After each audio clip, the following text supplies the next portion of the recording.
Nyafara wa dudu ya maminista Musalia Mudavadi aricera ria kiwira mwena wa Ngeretha ni athingireirie kugathikwo weru wa gatiba ya waragania indi bururi wa Kenya urakungwira miaka 60 ya wiyathi muthenya wa keri. Oho akauga ati federa ya bururi wa Kenya irarongoreria utonga wa bururi na gutherema kwa Kenya.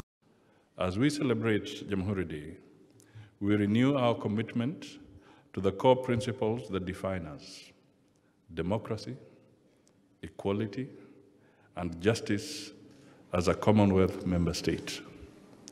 The hoisting of our flag symbolizes our collective determination to build a Kenya where every citizen has the opportunity to prosper, regardless of background or circumstance.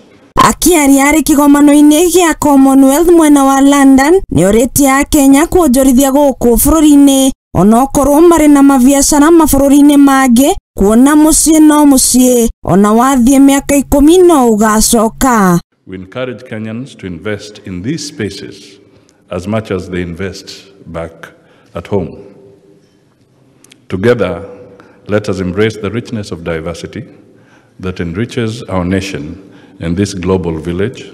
Ino nio ndumiriri ya Musalia Mudavadi kuria Kenya othe thi othe andu ya Roma oro undu umwe na ngatho cia mwanya kuria nyitite miothe ya kigomano gia Commonwealth. Umwe wao ari David William, Donald Cameron oro undu umwe na mwandiki mukaru kiama-ini kiu James Spencer Cleverly. Sense of belonging for every Kenyan looking toward the future. May our journey be marked by sustained prosperity, inclusive development, and a legacy of unity that inspires generations to come. I take this moment to acknowledge the positive outcomes of the official visit undertaken by Their Majesties, the King and Queen Camilla.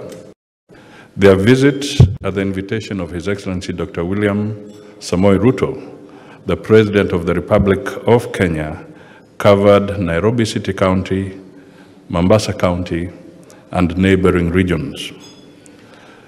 This visit showcased the collaborative efforts between Kenya and the United Kingdom. Handu-ini ha Muthingi TV, nie njitagwo Wambui wa Maina.